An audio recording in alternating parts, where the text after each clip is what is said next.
hello everyone नमस्कार सकलोके पुनर एबार अन्य एटा भिडिओले स्वागतम जनाइছো আৰু কেতিয়াবা আমাৰ বৰ লৰালৰি হয় আৰু তেনেকুৱাত যদি আমি এটা অতি সহজতে খোপা বান্ধিবলৈ বিচাৰো তেতিয়া হলে এইটো আপোনালোকৰ বাবে বহুত ভাল ভিডিও হ'ব ভিডিওটো শেষলৈকে চাবচোন কেনেদৰেনো মই খোপাটো বান্ধিলো আৰু এয়া চাওক প্ৰথমতে ধুনীয়াকৈ গুটি চুলিখিনি মই বান্ধি লৈছো তাৰ পিছত এনেদৰে ওপৰলৈ কৰি এটা সৰু কেপেনা মাৰি লৈছো আৰু তাৰ পিছত চুলিখিনি এনেদৰে দি লৈছো আৰু ইয়াৰ পিছত মই এখন নেট ইউজ কৰিছো আৰু যেতিয়া আমাৰ মানে দৌৰাদৌৰি হয় লৰালৰি হয় তেতিয়া এই খোপাটো খুব সহজতে আপোনালোকে বান্ধি উলাই যাব পাৰিব আৰু চাওকচোন এয়া দেখিছেনে নেটখন মাৰি দিয়াৰ পিছত এনেকেও আপোনালোকে উলাই যাব পাৰিব বা যদি বিয়া চিয়া খাবলৈ যায় তেতিয়া হলে এনেদৰে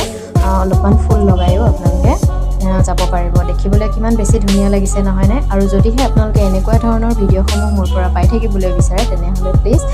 ফলো কৰি ল'ব আৰু এইটো কেনেকুৱানো লাগিছে কমেন্ট কৰিব ভিডিওটো শেষলৈকে চোৱাৰ বাবে বহুত বহুত ধন্যবাদ